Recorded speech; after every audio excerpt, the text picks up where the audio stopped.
ones watching the football, So I was always watching the front seven of the defense. That's where my eyes were. So I could see if they blitzed. I could see if there was a stunt. I could see the read for the ball carrier if it was a run play. The coordinator had his eyes probably on the point of attack. I never really asked him where he put his eyes. And obviously the offensive line coaches were going to be on the front seven as well. So anything that happened and the coordinator had a question on the front seven, I better be answering, or the offensive line coach better be answering. And that's kind of how we've managed it. I'm curious with you guys in terms of where are your eyes? And then the other thing I would be doing is I would be talking to the backs that weren't in the game. So give them the play, they know the play, and then as the play is going on, I'd be coaching the guys on the sideline. And then obviously when the guy came off the field, then he would get coached as well. And then there's the managing of your players. We've all had different scenarios where we have maybe a go-to starter who we know is the starter, and then we got some other guys that are contributors and they get their time. Or you're playing with two guys and they're basically rotating damn near equal snaps. Or, based on seniority, you've got the guy who may be called your quote starter, but everybody else on the team understands who's really your finisher. And that's really more important than your starter, in my opinion, is who's your finisher, who's going to be in the game when you really need it.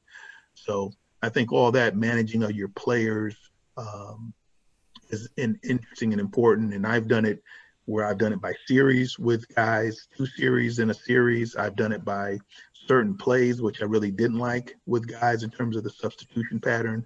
I'm just curious of how some of you guys have worked that in terms of the managing of your players.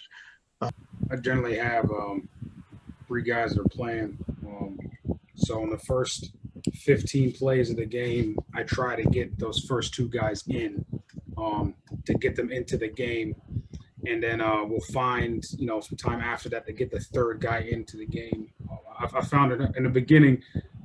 I started doing this years ago. I found it hard in the beginning trying to get all 3 guys ready early. So I'm just focused on those 2 guys right in the first 15 to 16 plays of the game. Once they're in the game, then find time for the 3rd guy to get in, and then kind of just rolling them from there. Hey, Matt, no, real quick. So you said the first 15 plays.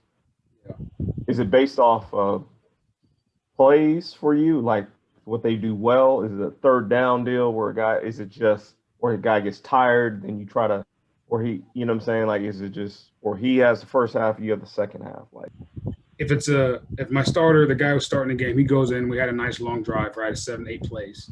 Okay. mm-hmm. And then the next drive, I'm gonna make sure I get the next guy in. If for some reason start the game and it's 3 and out, then I might let the guy who started to go back in there. I at least want them to be able to touch the ball at least twice within that, just to kind of get into it and then kind of feel the rhythm of the game. I know that's not it's not a great textbook answer. Yeah. But. Okay. So for you, Matt, just I wish I could watch your football more, man, because everything you're doing, I love it. Just being on these Zoom calls. But are your first 2 guys similar guys, or it's just like, hey, they're both the same, maybe similar body types that can do it all, or is it one thunder, one's lightning, like, or you've had that situation as well? Because for me, to give you an example here, Matt, I have 4 dudes that can go out there and play for me right now. 2 that have been starters, 3 that have been starters, and then I got 1 changeup who is dynamic, like really dynamic.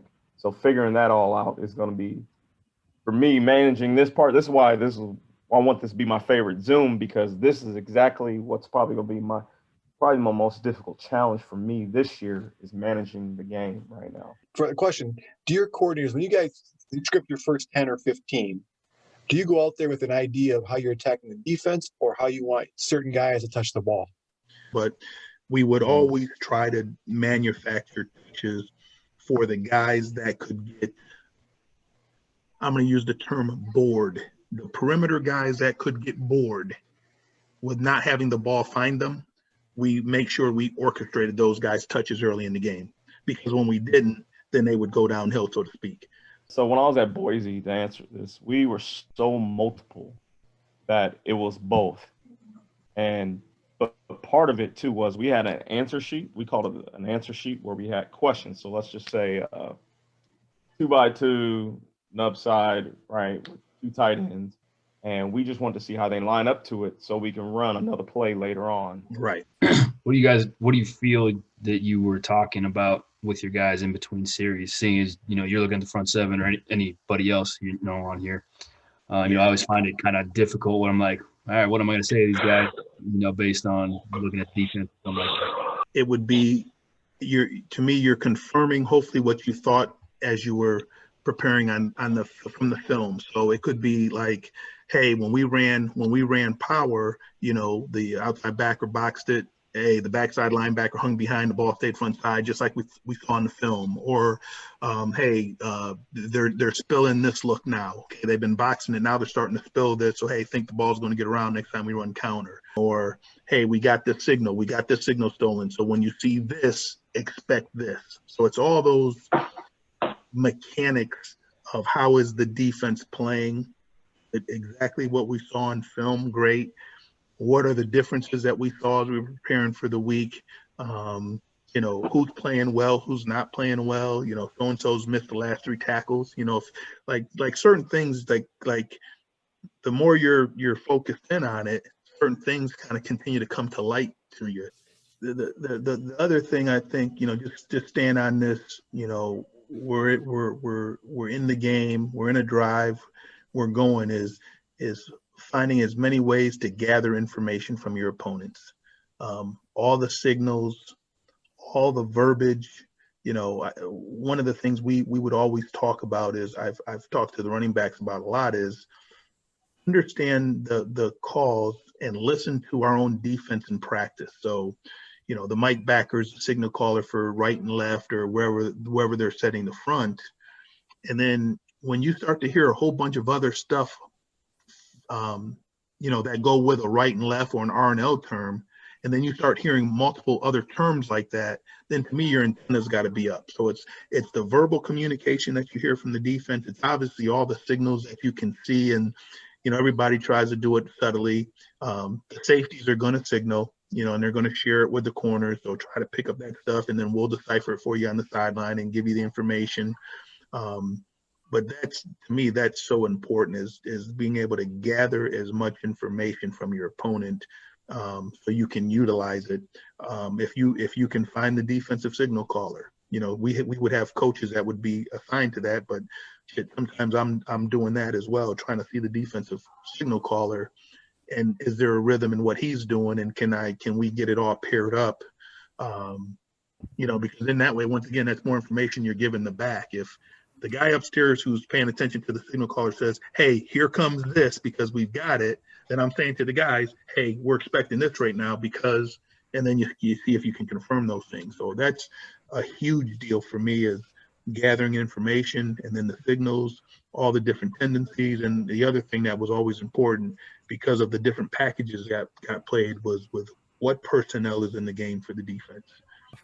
Yeah, so I think that's important. And then it's just staying with your game plan and your keys to victory. And sometimes you've got to remind the coordinator, not necessarily during an offensive series, but every once in a while, you got to have those conversations with a coordinator about, hey, these are the things we haven't got to, or this is what we want to get to next. The conversations you have with the offensive line coach about, certain runs, what's been good, what hasn't been good, always anticipating what's going to be happening or what what could the coordinator be asking you. To me, that's part of the in between the series after you've talked to your players. To me, I'm back with the offensive line coach talking to him about, hey, this was good. Hey, we need to get this maybe to the left, not to the right. When we get to the 4-minute here, it's in the fourth quarter, we got the lead. Hey, let's go over the 4-minute stuff right now. What's been working, what hasn't. This play's no good anymore. They've been stuffing this one. I think that's part of our deal too, is just being a step ahead of the coordinator and being proactive in what you're trying to do from a game day mechanic standpoint.